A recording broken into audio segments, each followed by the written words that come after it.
Christ.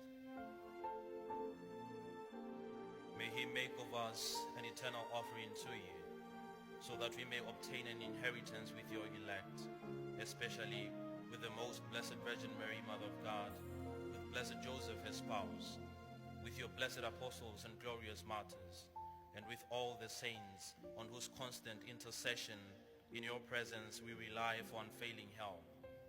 May the sacrifice of our reconciliation, we pray, O Lord, advance the peace and salvation of all the world.